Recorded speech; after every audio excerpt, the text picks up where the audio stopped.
This is the Horse Radio Network. This is episode 82 of Horsemanship Radio, brought to you by Index Fund Advisors, IFA.com. Horsemanship Radio is a part of the family of the Horse Radio Network. And today we have two authors. One happens to be a pretty good equestrian, too, Monty Roberts. And we've got Carly Cade, who's kind of broken onto the scene now as a new author, a young author in the equestrian world.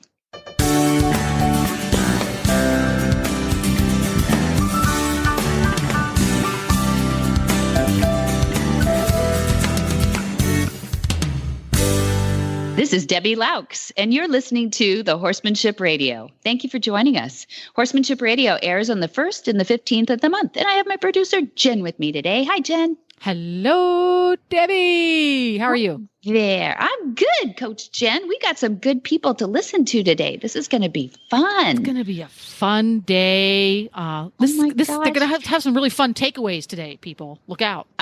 I think so, too. You know, I met Carly Cade, one of our authors today, at the Equus Film Festival in New York City. And I can't wait to tell you about her book. I don't know if you've heard about it, but it's kind of a breakthrough thing. We'll learn more about her as the day goes on. But it was really fun to see this really bright, excited new author break onto the scene. And then actually, I met her on the first day. It was Thursday night when we had this opening party in New York City. We're like right in Midtown Manhattan. We're all in our cowboy boots and our hats and everything. And she's just giddy. She walks in just giddy, and she didn't stop being giddy the whole weekend. And then she won. She won her portion, her what is that called? Like division or something. And, yeah. Category? But it was Category. That's it. I'm so not a, awards person, but it was really fun. It was really fun. And to see her so encouraged to write on. So I'm going to talk to her a little bit today about, what's it like to be an author? What encourage some of those girls out there who are horse crazy and love reading those novels, not only to support the authors out there, but maybe become one themselves. Well, you co-wrote a book. Well, that's true. That's true. But I kind of knew the subject through and through, not like writing a novel where you're making it all up in your head, So, that's interesting because she's a fiction author, whereas you wrote a nonfiction book, as well as your dad, Monty, has written a number of nonfiction books.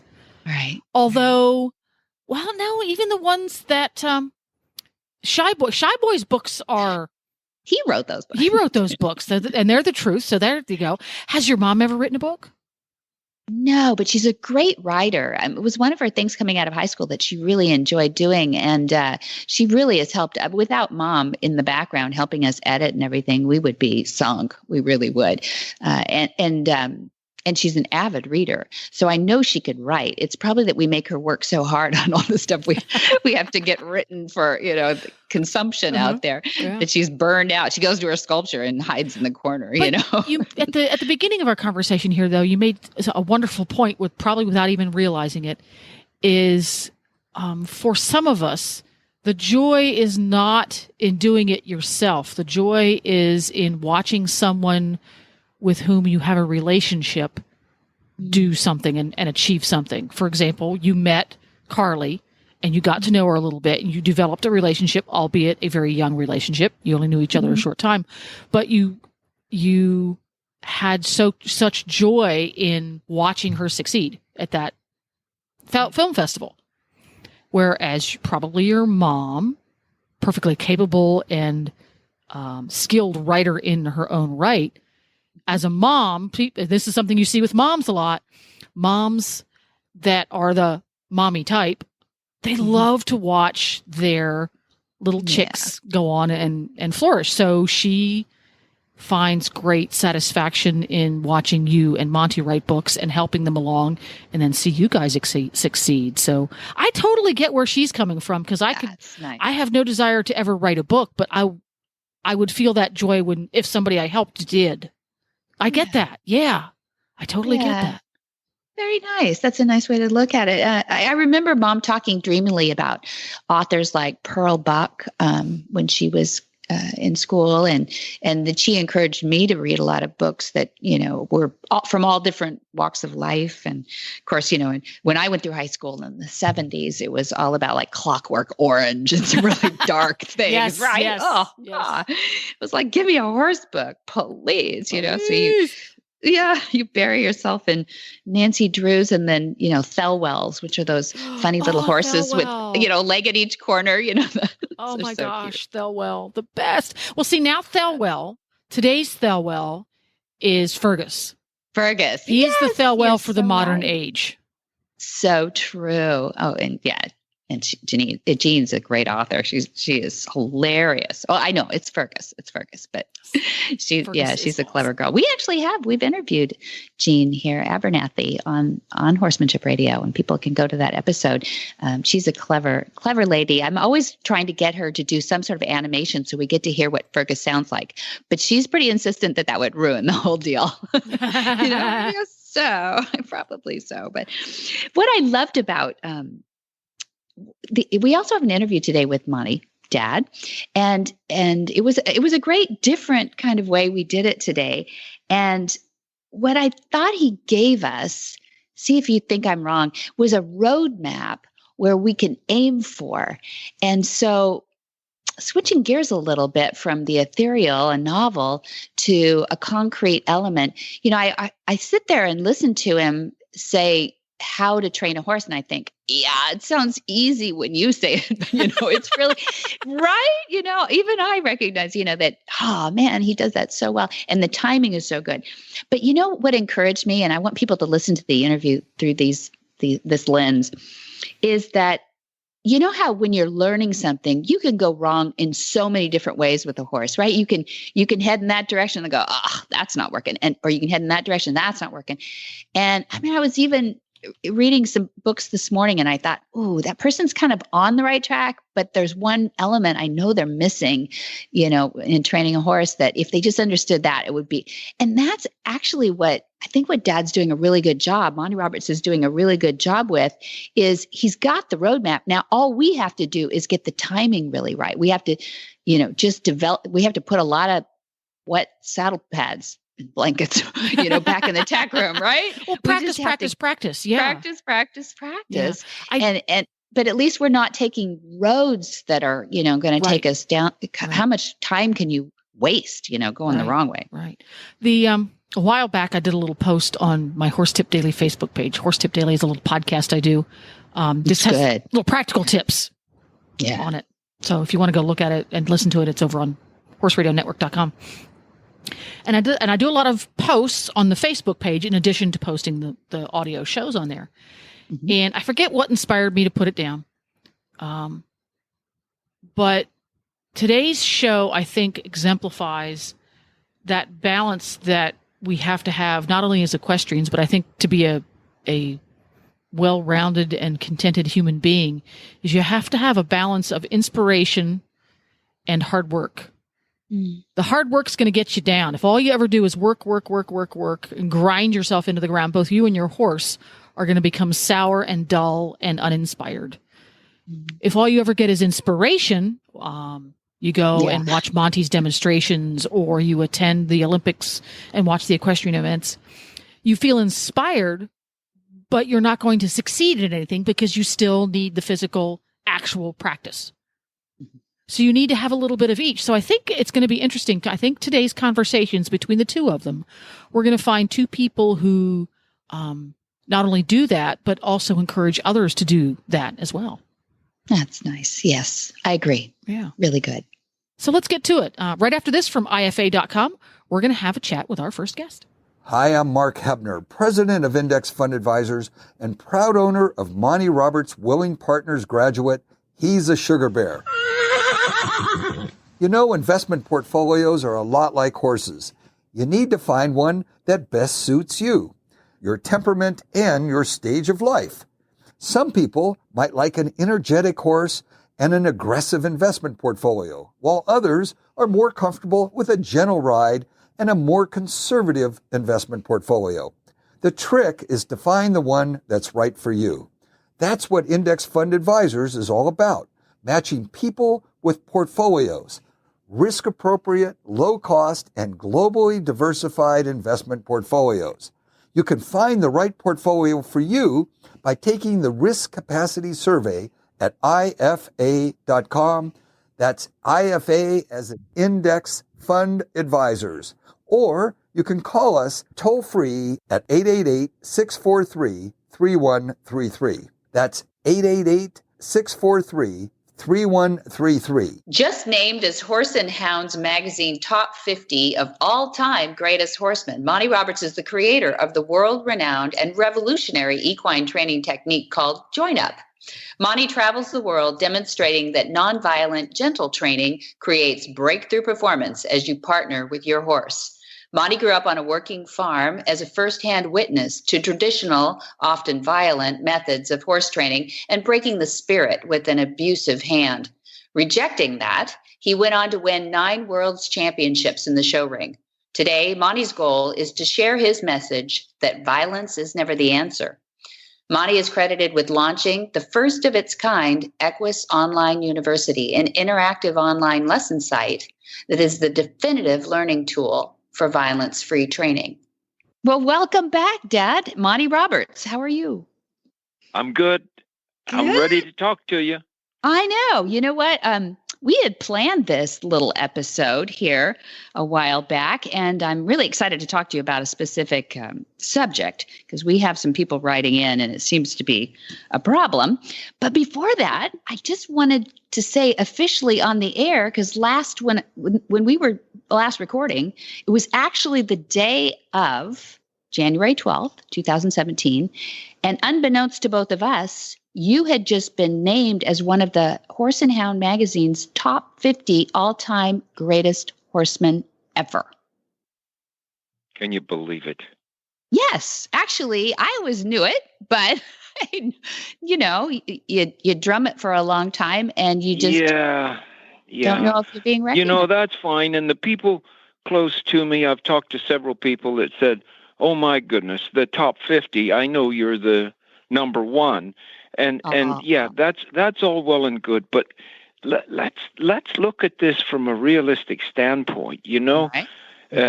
28 years ago, in 1989, when I visited Windsor Castle for the first time, the critics were everywhere, and I was changing the world of how we deal with horses and their behavior by 180 degrees, absolutely reversing the whole thing, standing it on its head. And people couldn't take it. But it has come almost full circle now. There's still critics out there, and they are my best friends because they keep me working really hard to get it right. But I am walking on air right now because one thing is, if you ever asked me throughout my career, would you ever be named one of the top 50 horsemen of all time, I would tell you that you're delusional. And it just couldn't happen. And it couldn't happen, but it did happen. And by an august group of people that have been in business for 140 years or something like that. The last magazine to ever be on a weekly basis have gotten their people together and made this vote. Sure, there will be people that disagree and others should be on it and some should be off, probably my name among the off list. That's okay. I'm named, and it is ecstatic that I feel the way I do for being named. And then, Her Majesty Queen Elizabeth II was also named one of the top 50 horsemen of all time. And somebody's going to say, what? The Queen of England? What did she ever win? How many 6-foot fences did she ever jump? Or something like this, But I happen to know that this lady's influence for good, for horses, is absolutely unequaled by anybody. The influence factor of the Queen of England and her love for horses is over the moon. And people should recognize that. And Horse and Hound magazine did recognize it. Mm-hmm. And the next thing you'd have to ask yourself is, hey, Monty, if you'd never met the Queen, what do you think your chances of being named one of the top 50 horsemen of all time would Good point. be? Mm-hmm. Mm-hmm. Well, it wouldn't be 1,000,000 to 1. It wouldn't be 1,000,000,000 to 1.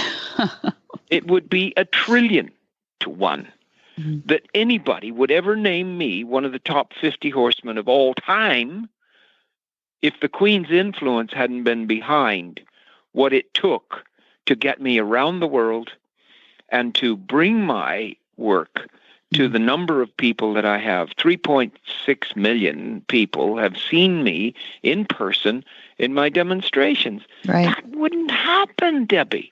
Right. And so if the Queen did nothing else but use me as a pawn, if you will, to push me out there and have my concepts invade the world in such a way that violence has become far less prominent in the training of horses than it ever was before 1989. If only I could let the world know what I saw in my lifetime called horsemanship. It's dreadful. And now the very people that perpetrated that are starting to say, I think we were wrong. And so not everybody's changed, and there's still some things going on that you would like to see changed, and that's what we're here for. And I will never outlive violence toward horses, but I'll change it, and it has changed, so I'm walking on air. Yeah, well, you have changed it. I mean, I see people on this list that you've worked with. I don't know how many people have worked with each other on this list. I see Adolfo Cambiaso in the polo world. The Queen is one that you've mentioned. Who else on this list have you worked with? Lester Piggott. Lester Piggott, that's true. Go ahead. Let me think. Sir what's his name? From England, the trainer. Sir Anthony McCoy, you've got on here. Hey, did you ever work with Carl Hester? I think you're working with Carl Hester. We're working on working with Carl Hester, but Carl Hester, his fellow that does the young horses and starts them, all uses Join Up and talks about it. So right. Carl Hester has worked with me through my books and things like that. Henry Cecil. Sir Henry Cecil. Thank you. Was named one of the top 50. And this guy, he trained Frankel and so many champions, one after another, on Warren Hill outside Newmarket in England.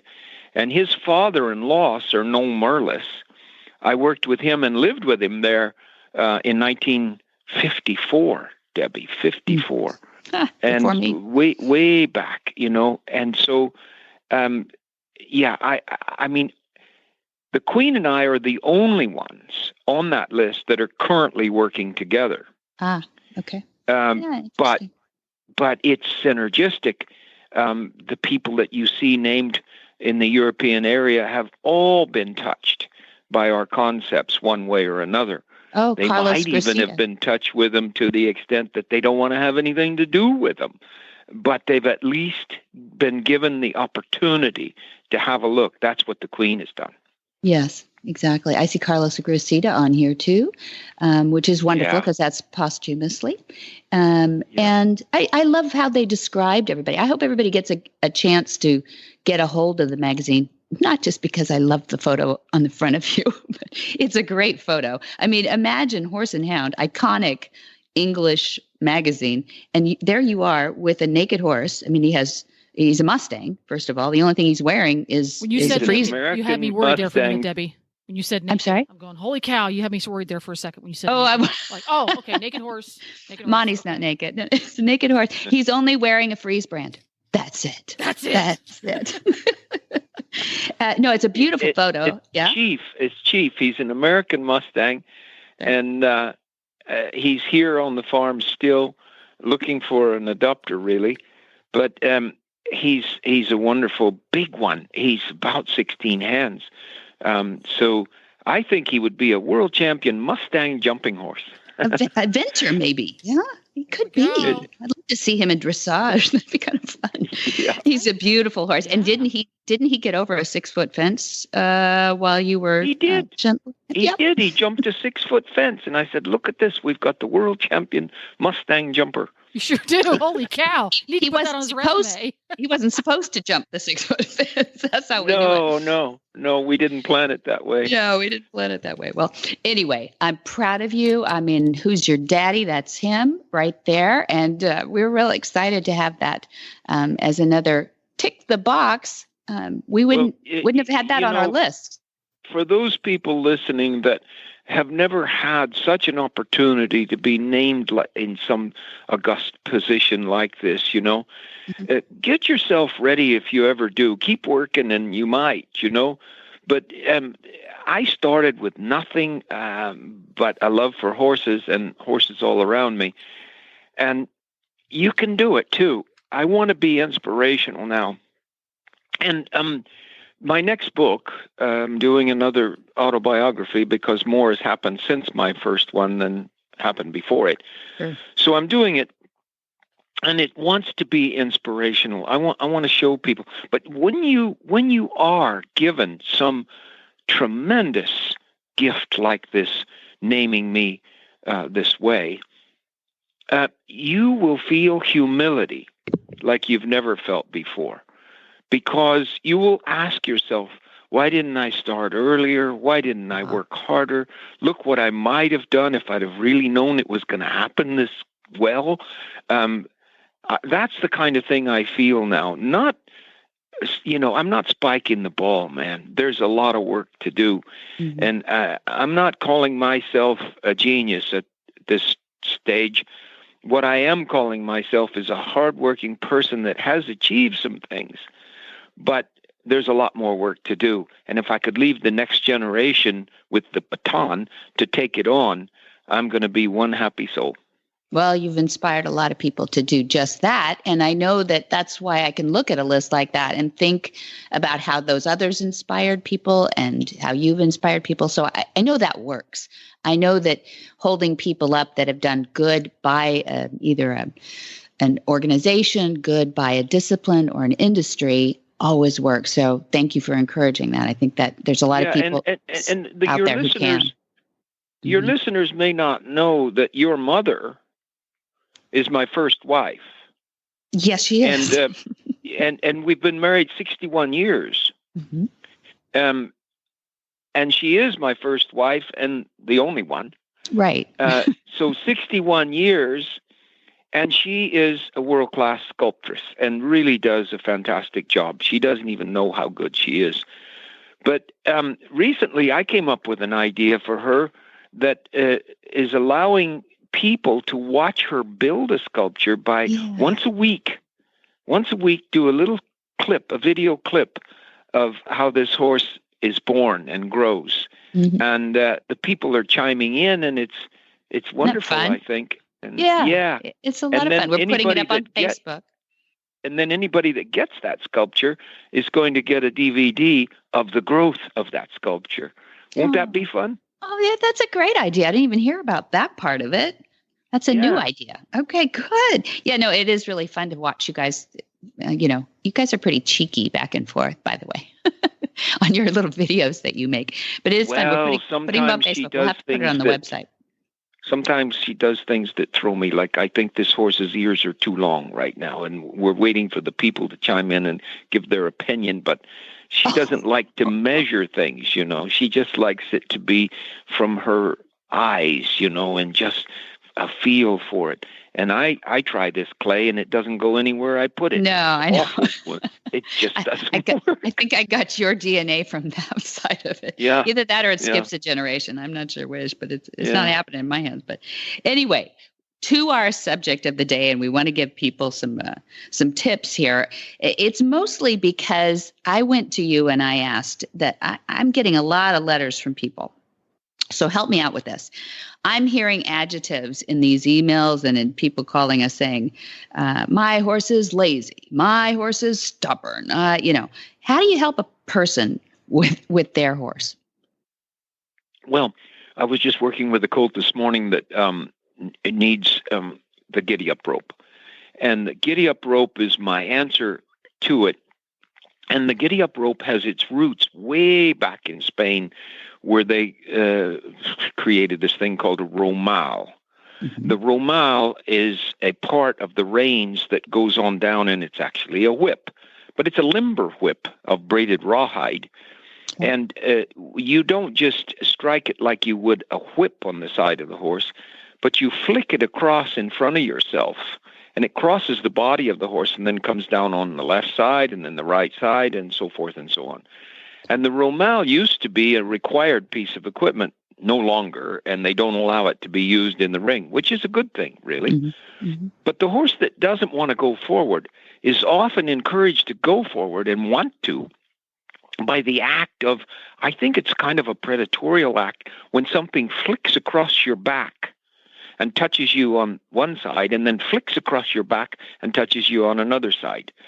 So in order to build one way back in the early 50s, I started braiding these things we called a whip-wop. And my son later said, don't have the word whip involved in it because you can't cause pain with it. And what you do is you buy a length of rope about 1 meter long or 3 feet long, and you braid it into, you take it apart, a cotton rope, and you take it apart. It's about 3/4 or 7/8 inch cotton rope that you take apart, and then you rebraid it by loosening the yarn of the cotton into a looser braid than it is when it's in a rope, which if you hit them with a rope, it could hurt. But you braid it into a soft, nerfy-like thing, and then it doesn't cause any pain at all. You can slam it on your leg, and it doesn't cause any pain. We braid them up with a loop in it so that you can put it around your wrist, and then you can just flick it across. And on the end of it, there's a tassel. And we actually sell them here. And I asked Adam this morning, because of this interview, I asked him, how much do we charge for them? And he says, we charge $20. And it costs $4 or $5 to buy the rope. And then it takes 2 or 3 hours, really, to braid them up and do them properly, where you tie the thing off and stuff. So $20 is only about a break even when you figure the time involved in them. But you can make one. You can buy 1 meter or 3 feet of cotton rope and make one yourself by taking the rope all apart and then braiding it back together with a handhold on one end and a tassel on the other end. And we actually tie it off so that it becomes a tassel-like thing that's really soft. And like I say, you can fling it in the air and bang it on your leg, and you feel that it's just puffy and it doesn't cause any pain at all. And it's not pain that makes the horse go forward. That stops the horse. There we go. That's what I was trying to get to, the lazy and stubborn part. Yeah. So the lazy, stubborn horse that doesn't want to go forward will suddenly liven when you use the giddy-up rope properly, flicking it across.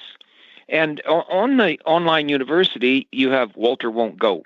That's one of the segments on there. Okay. And I show, it's a very, I think, demonstrative way to show the giddy-up rope, where Walter wouldn't go anywhere near an arena. If he saw a gate and a place where you might put him to work, I think he's been abused in an arena, and he wouldn't go near the place. And I show where he just freezes up and stops, and then in 20 minutes, bingity, bingity, bing, I could canter him into the arena. Yeah. Now, naturally, I didn't hurt him when he was in the arena, so he began to see that the arena doesn't have to be a place of torture. Mm-hmm. And the giddy-up rope goes way back. Its roots are way back, but it's painless. It is moved through the centuries to become non-violent, to become totally painless. And I recommend it highly. If you put a pair of blinkers on, if people know what blinkers are, they're kind of blinder blinkers. I don't know. They can't see backwards. They have them on driving horses and they have them on some race horses. Mm-hmm. If you put those on and he just sees it flicking across, just a little glimpse of it, it still causes him to go forward, which you'll see with Walter Won't Go on the online university. Yeah, it's a tremendous piece of equipment for people that have a lazy or otherwise horse that balks or in parts of the world they call it napping, horse that won't go forward. Mm-hmm. Okay. So one of the things I was going at is, do you really think this horse is lazy and stubborn, or is it afraid? And I guess you just answered that with Walter won't go forward. He had some reason to believe that was a bad thing to go into the arena. I get this a lot, though, trouble crossing water. And I get why horses are afraid of, how deep is that water? I don't like the, why do I need to go across water? I get the question. But so tell me about the timing as you're going up to the water. You want to train this horse, or you need to get across the water. You've got a giddy up rope then, I guess, is your only piece of equipment. Do you get off and walk across it? Do you stay? What do you do?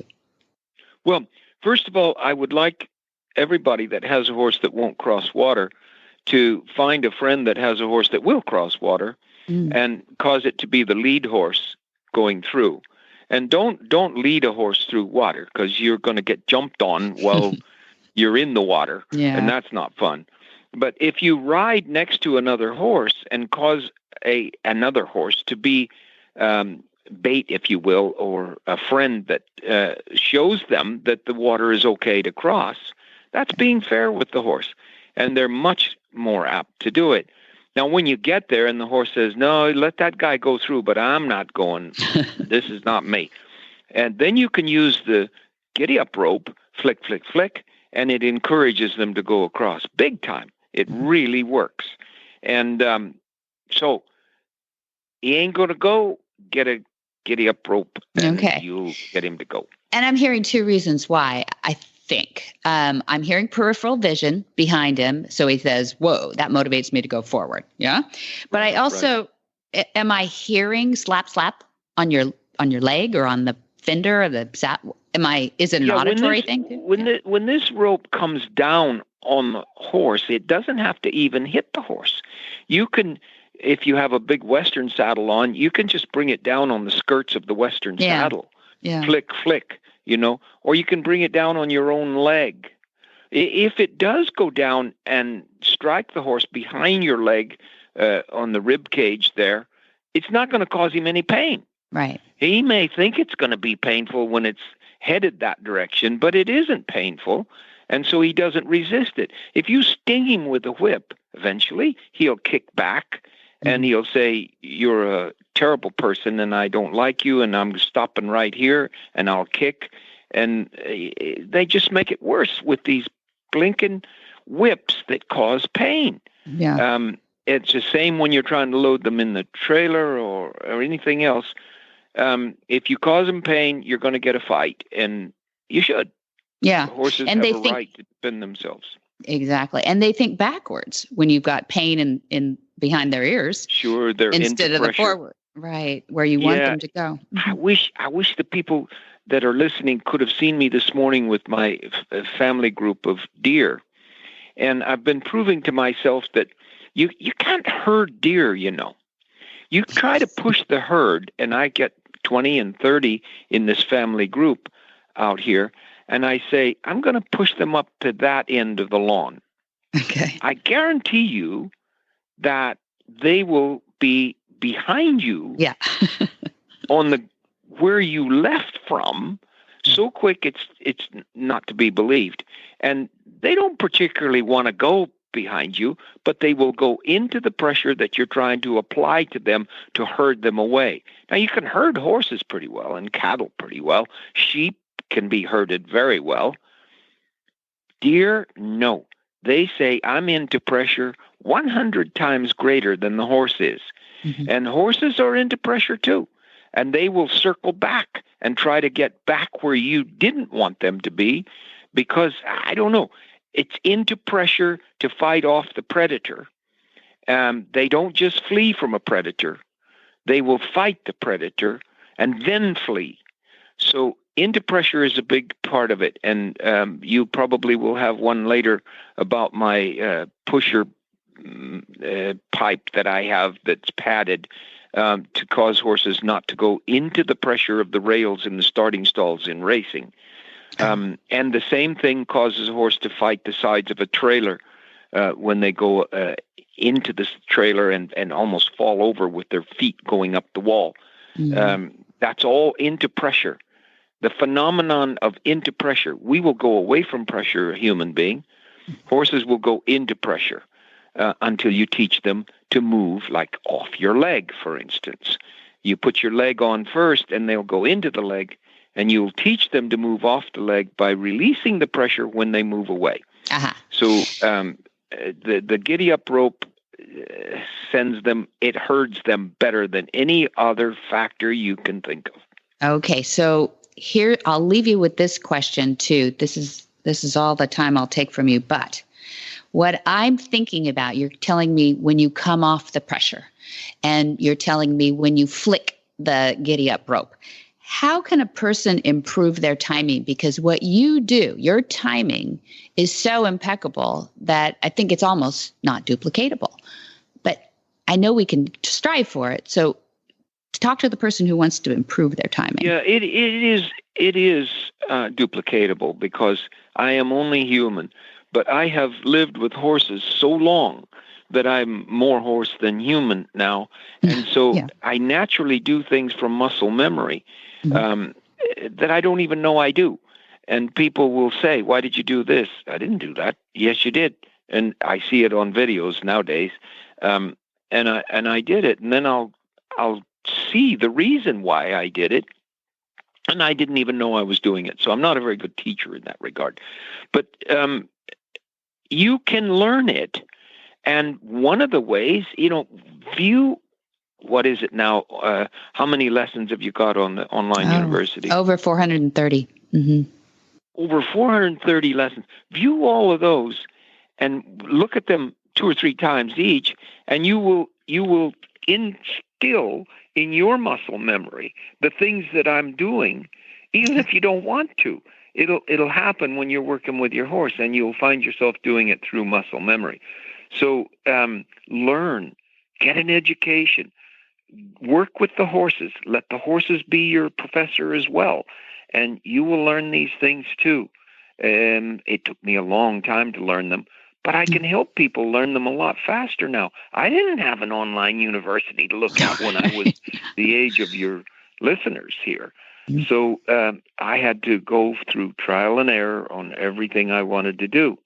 And that is superseded now by good educational opportunities, books, DVDs, online universities, courses in my schools. It's all available to them now. Okay. Yeah, it is. And it's wonderful. And you are so generous in sharing all your information. I really appreciate it. So I'll let you go back to your horses and your deer right now. I thank you for your time, Dad. Yeah, thank you for calling me. And just remember that the only thing I have left in life is to leave it to the next generation. So it's not generosity. It's a need for me to feel like I've helped others in the name of good horsemanship. Well, thank you very much. Well, that was great, Jen. That's, as we said to the listeners, they were going to have a little bit of a tutorial there, a little bit of a tip. Yeah. Uh-huh. Yeah. And I like I've used the giddy up rope for years. And, I like that, just a little bit of encouragement. I actually slap my leg. Some people do slap the fender of the things, but, it does look a little bit like it might be a scary non-Monty Roberts violent method or something, but it is very soft. I mean, you can slap your leg and it doesn't hurt, but anything that encourages forward movement, that's what it is. That's what we're going for. And I'm a very visual person. Everything I do somehow has to be some kind of a movie inside my head. And I've always been that way, but I've only just recently realized that I'm that way. So as he was describing how to make a giddy up rope, which appealed to me because I'm an incurable DIYer. Yeah, you make those. I want to run right out and get myself some cotton rope.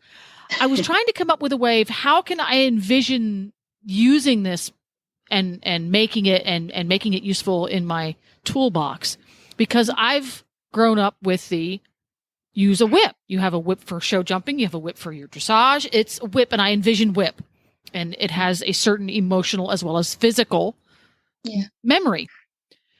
And what popped into my head as he was describing how to create your very own giddy up rope was those little tiny dense pom-poms that the cheerleaders use now, the little teeny ones with the little shiny bits in them. Watch out, Nigel. Here we go. Yeah. So I'm going, I wonder if I could find cotton rope that had little bits of shiny stuff in it. Oh my gosh. Shiny things. Wouldn't that be awesome? You know what? See, this is how we innovate. This is how we evolve. It's okay. I think it's a great idea. Why don't you try it? Sparkly giddy-up rope.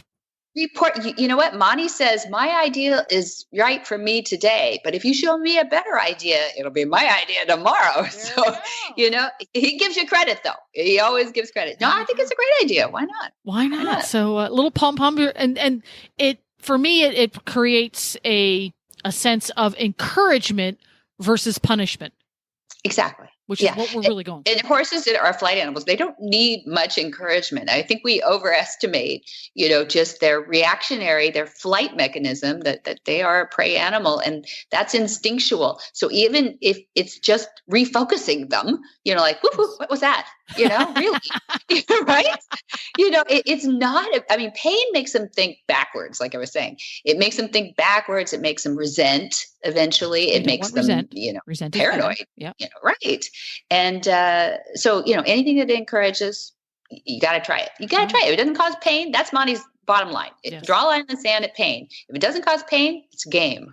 I can see it now. The Facebook posts over on Monty Roberts' Facebook page of the custom homemade giddy-up ropes of every imaginable description of colors and sparkles and shinies, and because you can color coordinate them. What do horse people like better, right? That's right. That's right. Oh yeah, that's true. Right. We're gonna have the neons. We're gonna have the Western bling bling. Yeah, I can see this. There we go.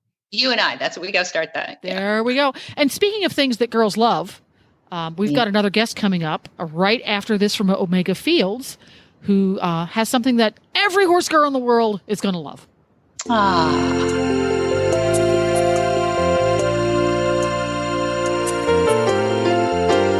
We all hear about omega-3 and how important it is for your horse's nutrition. But why? Well, simply put, horses were created to get all of their nutrition from live, natural grasses. Omega-3 is an essential fat found in many types of live grasses, and it's critical to the horse's health. If they were living on live grasses 24/7, they would be receiving enough omega-3. But in today's world, most horses are fed commercial feed and forage as their primary nutrition, and most of these are lacking in omega-3.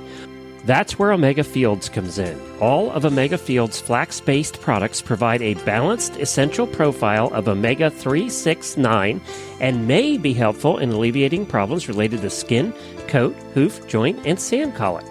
One of Omega Fields' terrific products is Omega Horseshine.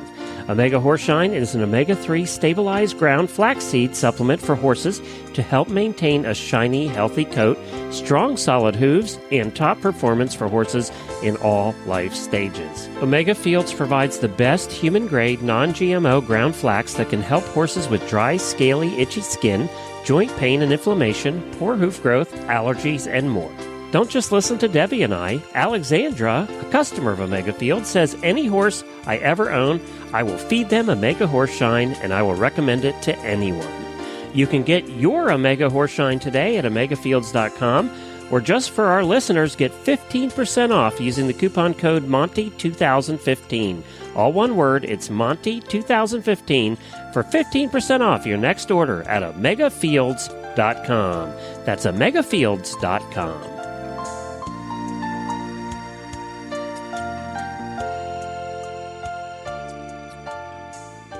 Carly Cade is the author and winner of the Equus Film Festival 2016 Winnie Award in the Best Western Fiction category for her book. It's a novel called In the Reins, and the award was presented in New York City on Sunday, November 20th, and at the 4th Annual Equus Film Festival. Carly's an Arizona-based equestrian author. She writes fiction about horses, horse shows, Western pleasure, and a handsome cowboy or two. Welcome, Carly Cade. Thanks for coming on Horsemanship Radio. Thanks so much for having me, Debbie. I'm so happy to be here today. And it's good to talk to you again, too. My goodness, it was November 20th, I think, last we met at the Equus Film Festival, right? That's right. I loved being your neighbor in the expo hall while we were both showcasing our books. You were so cute. It was so fun to have you there. Of course, I got there like 2 hours early because I was just so giddy and ready to get all set up. And then I looked around, it was like, it was only like worker bees around there, and there wasn't anybody to talk to. And you were like one of the first faces that showed up to help set up tables and everything. So it was really nice to meet you. And it was my first film festival like that too. Is it yours? It was my first festival. I was, so honored to be in the company of great authors and awesome equestrian filmmakers, and just take in all of the action that was going on and being a part of the conversation. It was an amazing experience. And your bright, shiny face was one of the first people I met as well. And you made me feel comfortable, and we had great conversation about our love of horses. So it was terrific, really great. It was really fun. Thank you for that. That was very nice of you. But the first thing I always like to ask people too is, do you have a horse? And you were telling me about your horse. So tell the listeners a little bit about your registered paint too, because we want to know you're a horse person before we talk about what you're going to write about. Absolutely. So I am a horse owner, and my horse, Sissy, was actually the inspiration for the lead horse character in my book, In the Reins, named Faith. And she is actually a star in and of herself because she accompanies me on a lot of my author photo shoots, and she's the star of my promotional videos that I make for the book on my YouTube channel. So it's really lucky that I have a horse to work with as I'm, working to promote my book myself with my marketing tools, because she gets to stand in as Faith, and people get to know her a little bit too. Yeah, exactly. And she looks so dreamy, just like I picture Faith in the book, your Faith. She just, she doe eyes for me. I mean, she might not be that way. Don't ruin it for me. But she looks really She's sweet. Definitely a lover. Her registered name is I'm Gonna Kiss You, and it couldn't be closer to the truth. Oh. This horse gives hugs. She gives kisses. She's always looking to, the women out at the barn where I keep her to give her carrots and love. So she's a total lover. Yeah, I'm so lucky. Do you compete on her too? I don't remember that. I do. My specialty is Western pleasure, and we compete in showmanship and horsemanship classes. And I just recently relocated to Arizona, so I am checking out all of the amazing opportunity out here for equestrians. And luckily, I'm right down the street from the venue called Westworld, which is amazing. And I'm from the north, so what's so exciting about living in Arizona is that year-round there's horsey activities to participate in. So I get to show pretty much year round, except for the super duper hot months. Yeah, that's true. You are a little closed down in July and August, I hope. Anyway, where did you move from, Carly? So my journey has been interesting. I've lived in the north, the east, the south, and now the west. I grew up in Michigan, and had a childhood horse there. And then I moved to New York City after I finished school, and I actually took a job with Universal Music and Sony Music as an artist development representative. So I basically marketed rock stars, and sadly had to sell my childhood horse. But then I was promoted back to Michigan, where I found Sissy, and I became a horse owner again. And then I met my husband, whom I've turned into a cowboy, and he took a promotion down to Texas. So I went with him with the horse in tow, and we lived there for several years, and just recently relocated again to Arizona for work. Brought the horse with us again, and here I am. So I've had a chance to experience a lot of different places. Yeah, you just basically have Hawaii and Alaska left. That's it. I was wondering, because was she trained in Western pleasure, or did you train her? So this is actually a great conversation, because this is part of what helped me, work on and write In the Reins was my experience training Sissy myself. I got her as a 3-year-old. She was broke, but didn't know, a whole lot past that. So I had the privilege of working with a really wonderful horse trainer who, rather than doing the training for me, kind of coached me through how to do the work myself. So in that process, I was able to teach Sissy to perform her gaits through spur training. So I can basically ride her bridleless. And now she's a complete show horse. And it was a lot of work and a lot of struggle and a lot of figuring out what I was doing in the process, but I had a great coach, and today she's like my dream horse. She's everything I ever wanted. Yeah, and that sounds a lot like Faith in the book too, because, and when you say spur training, now, I've heard of whip training and spur training, but I think you mean an off pressure where it's you're using your legs and not. What's the name of the book? In the reins. It's not in the reins. Right. Yeah, that's right. No, so Sissy she works off of my feet in very light cues from the spurs, so it makes it look effortless when you're sitting in the saddle, and you don't have to use the reins. Right. Yeah, so no pain involved, which is what I like. I hear a thread in your novel. We're not going to give anything away. There's not going to be any stealing here, but I hear a thread of the new way to really get into starting horses. I mean, she's already started, but that her training started in a way that was very peaceful and cooperative, which I love about the book. So, I listen for those things. And I think you're taking up a lot of the natural horsemanship tendencies to use their natural instincts.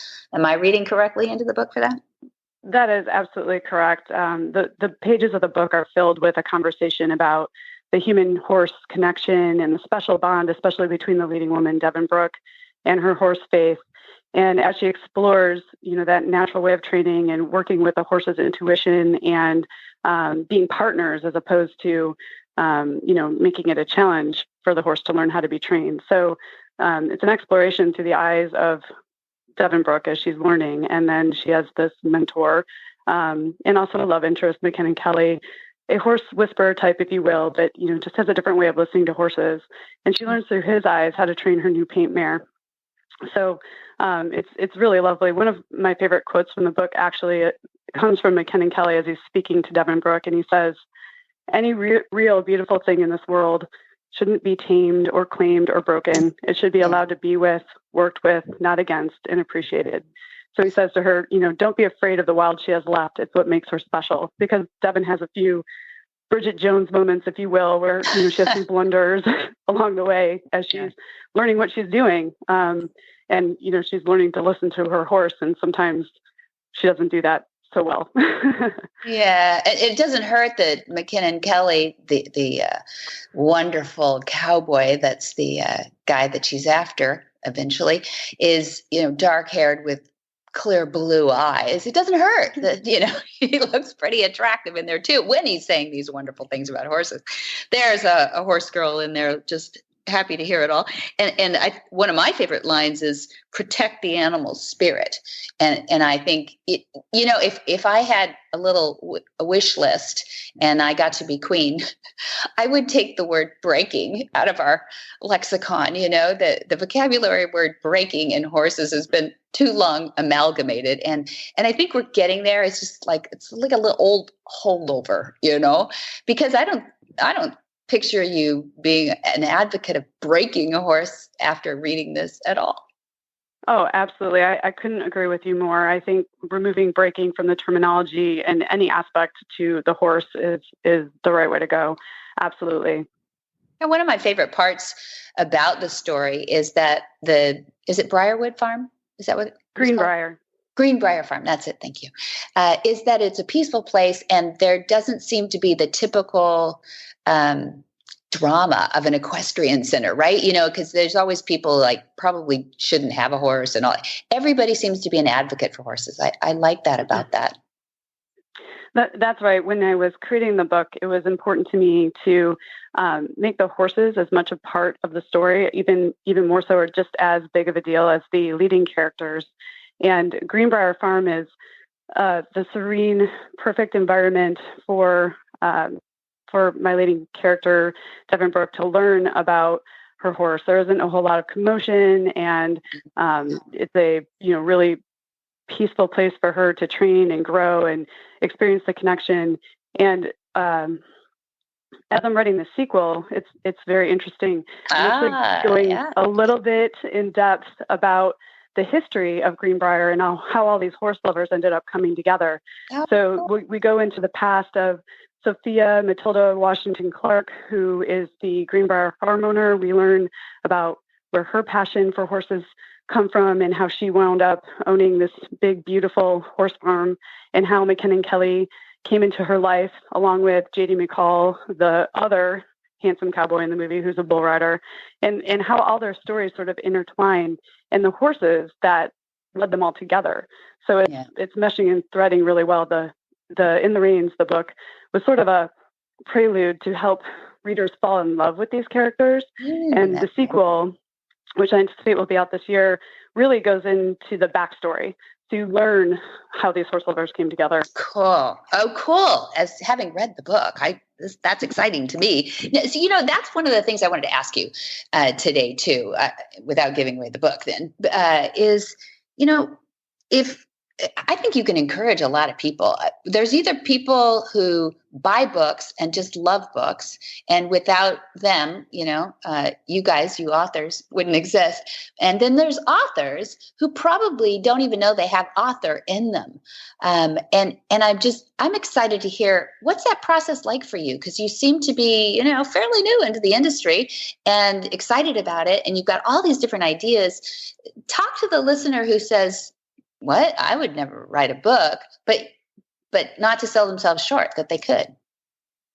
Well, it's really interesting. I actually never set out to be an author. I've always liked creative writing, and I was in, advanced English classes when I was in school, and I've, always kept a journal with me. And then one day, McKen and Kelly came to me like lightning in the form of a poem, and that actually ends up being the opening page of In the Reins. And from there, this story just sort of kept showing up and showing up and showing up, and it begged me to tell it. And the real joy was in the creativity for me. I would sit down, and it's almost as if myself would disappear while I was writing this story. Oh. And I was just lost in the words. And as it started becoming a story, I doubted myself. I was like, can I be an author? I don't have the classical training. And I understand that I may not, be a literary, genius. But what I can say is that vision with action can change your world. Oh, and I was committed to writing a story for horse lovers. And I think if you love what you're doing, you can be unstoppable. So with support of a lot of other dreamers, my editor is amazing.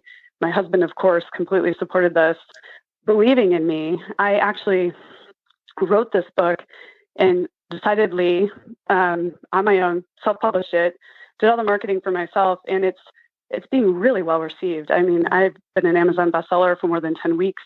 It just won the Best Western Fiction Award at the Equus Film Festival. My readers, whether they love horses or not, are just really expressing themselves through reviews on Amazon, and it's actually rated at a 4.7. So that's nearly 5-star rating for the book. That's really cool. Yeah, very cool. I mean, I think there is something about horses that spans a lot of people that don't even have access to horses, which I love about horses, right? So you're feeding those dreamers out there who would just want to experience that but don't have that. What would you say to them? Do you think it's possible that they can access a horse? I mean, can you build that dream a little bit? Because you were determined to always have a horse in your life, from what I'm hearing. That's right. I mean, I think, I'm committed. The quote that I live by, and the words of wisdom that I live by, is a Rumi quote, actually. And it's, let yourself be silently drawn by the strange pull of what you really love. It will not lead you astray. So what I would say to people that love horses but don't have any experience with them, or are thinking about getting started, is if the love is there, if the pull is there, if you feel it, go and try it on. Maybe volunteer for a horse therapy organization. Get your feet wet that way. Look for a place where you can go and be around other beginners who are learning about horsemanship, and try it on, and put, if there's any fear there, put that to the side and just try it. Because once you have that connectedness with these lovely, gentle, kind, beautiful creatures, there's so much to learn about yourself and how you're being in the world from them. It's a gift to be able to, be a human astride a horse. It just is the most wonderful feeling. And I would recommend trying it on to anyone who's interested in it. Yeah, thank you, Carly. That's really nice of you to say. I agree with you, and I love how you use your protagonist. You use McKen and Kelly, the cute, sexy cowboy guy. I don't even know how you define cowboy in it, because he seems to be able to do anything. But he wins. Well, I can't say it. But he I almost gave something away. But he spoiler alert. I didn't say it, I don't think. But he uses the words like deliberate. Here's one thing I loved when you said, or he said, sorry, McKenna Kelly said, don't tiptoe around your horse. Be deliberate with your horse. I love that because horses do perceive us when we tiptoe. We're kind of like skulking around them, and they actually take that as like, are you sneaking up on me or what? Sometimes people are so careful around their horses that they're not deliberate. They're not black and white. How did you come up with that?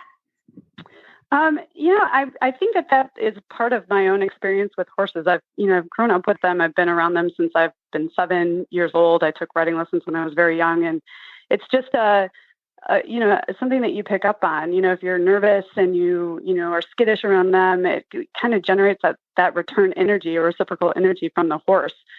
So I noticed that a lot in my own working with my own horse. It's like in the beginning, so the book is not based on my life, but I used a lot of my life experience to generate the different situations that Devin Brooke finds herself in. And one of the first things that I noticed when I came back into the horse world and I bought Sissy was that I had, I had lost my confidence, right, around being around a horse. I had forgotten some of the things that you need to do. Like you need to direct their energy. You need to be, quote unquote, the alpha and just generate that sort of respect and be the leader in the relationship. And I had forgotten that. And the being deliberate part, at first Sissy would, like look at me, and I was really careful not to spook her with anything. And then I started realizing the more I tiptoe around her, the more I'm creating that sort of reaction from her. Right. So I, stopped doing that. And there's a lesson that Devin learns about that in the book as well. So the book is actually, it has a lot of great tips for people that have horses and are interested in learning a different way. And I find that a lot of the fiction I read, I learn something from, even though it's a story. So I would say that I was really deliberate in sharing some of the lessons that I learned through Devin Brooke. And then also I was very careful when I was writing the book too, that it isn't just for horse lovers. You don't have to understand the terminology of horses to get the gist of this book. Non-horse lovers are reading it and liking it just the same, and actually reaching out and sharing with me that they learned something and they really saw what it was like to be a horse owner through the pages of the book. And they enjoyed that conversation about the human-horse connectedness.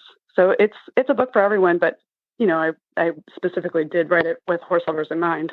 No, that's why it's authentic. It's good. But it's really sexy too. So, I mean, you don't have to love horses to love, good kissing and stuff like that's in there. It's, I wouldn't say it's R-rated though. It's G-rated, but PG maybe, right? Yeah, that's right. It's definitely not, the Fabio type, cowboy romance books that you find on the shelves at like a CVS or something. There's nothing wrong with those books, but I was searching for, the book I wanted to read about my discipline. There aren't a whole lot of books about competitive horse showing at breed horse shows. There's a lot of jumping books and dressage books, which I enjoy. I read those too. But I actually wrote the book that I was looking to read. And I like a good romance with a good heavy mixture of horses. And so I wrote that. I wrote what I knew. You did it well. You did it really well too. Just like even the smells of the senses that you put in it, the descriptions are really good too. I've never seen so many different adjectives for a cute guy. It's really good. And he is. I mean, I think I took the best of, all the men I've ever known and all the ones that I wish I did and all the ones that I'd read about, and then mixed it up with what I thought, a cowboy that could make the 8 on the back of a bull would be like. And, kind of created the ideal, perfect cowboy man. Yeah. But I've met your husband too, and he's really nice too. He's really cute. So he sure is. Yeah. Yeah. So he probably helped with that description too. Ha. Well, thanks, Carly, for joining us. I thought it was really fun to have you on the first time, but I was so intrigued by your what do you put in the back here? You start us off and you just tease us. At the very back is, please enjoy a sequel preview. McKinnon and Devin's story continues. And I'm dying for the next book. Well, I'm so excited to hear that. I am finishing it as we speak. It will be out in 2017. And anyone who is interested in learning a little bit more about maybe some sneak peeks or sequel preview can bounce over to my website. It's carlycadecreative.com and look for updates. Cool. And I want you to come back on then when you're ready to spring this news, okay? The continuing I would love saga. to. Dun, dun, dun. Oh. That's exactly, because we want to hear, I want to hear inside his brain, McKinnon's brain, because Devin's brain is, I think that's where you're going to flip it a little. Am I right? That's right. So the sequel is being told from McKinnon's point of view. So you'll get to see inside of his head and the workings of what makes him up. And like I said before, it really goes into the history that generated in the reign. So it's sort of like taking a step backwards, if you will. You get to learn what makes him tick, and his experience of Devin and his experience with horses that led him to be the man that he is and in the reign. So it's really been a fun thing to write, and it's coming differently than In the Reins did. In the Reins, I sort of wrote the end and then started at the beginning and went chapter by chapter.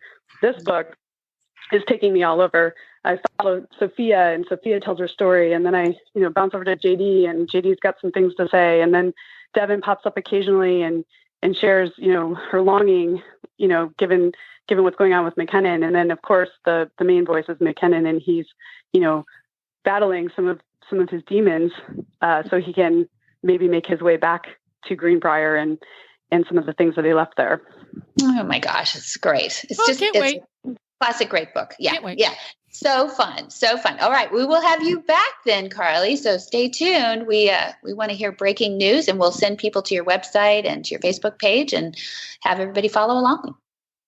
Thank you, Debbie. I so appreciate the support, and thank you for reading my book. And it just the horse community has been so amazingly supportive of me, and I can't be more thankful. It's because of wonderful people like you and the Equus Film Festival, and my readers that have made this journey such a dream for me. Happy to ride along with you. Hi, I'm Monty Roberts, and I'm dedicated to training horses without pain. You can learn to do it too on my Equus Online University. Western, English, the beginner, or the advanced rider. It doesn't matter. You can connect with other students online too, on our forum, and there's a new lesson every week. It's a lifetime of learning for you on my Equus Online University at montyroberts.com. What in the wide, wide world of sports is going on here?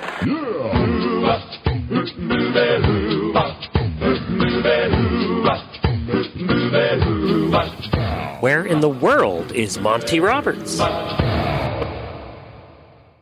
Monty is looking forward to meeting some new friends, two-legged and four-legged, in Brazil, March 11th and 12th. We're headed to the Sao Paulo area to a farm outside of Sao Paulo. And then March 18th, that'll be at Ingliston. That's in the UK, in Scotland. March 25, down south, way down south in Dorset. And there'll be Martin Clunes. Doc Martin is going to be with him. Yeah, he's fun. You get those two together? Buy the ticket. It's good. And March 31st, April 9th, April 20th, and April 22, he'll be in German. That's Germany. He'll be in German.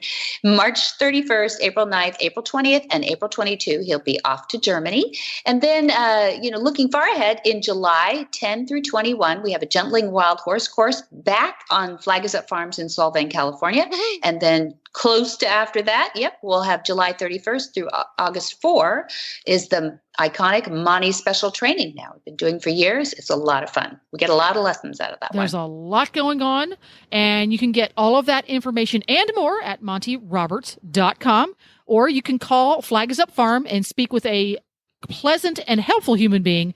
You just call 805-688-6288. And for details about today's show, go to horsemanshipradio.com, where we'll have links, photos, and more information about today's guests. And we love your feedback, folks. It helps us make the show better. So join up the fun at Monty Roberts' Facebook page. Just search Monty Roberts, or you can join him on Twitter if you're one of those people who likes to live your life in very short bits. His Twitter handle is Monty_Roberts. And get the app. That's right. You can have an app for your phone and never miss an episode. Go to your app store and search Horse Radio Network. It's quick, it's free, and it's easy for your Android or Apple phone. Or you can subscribe via iTunes. That's right. And many thanks to our sponsors, IFA.com, Omega Fields, and Equus Online University. Be sure to visit all the other great shows, too, I do, on the Horse Radio Network at www.horseradionetwork.com. And until next time, have many happy horse hours.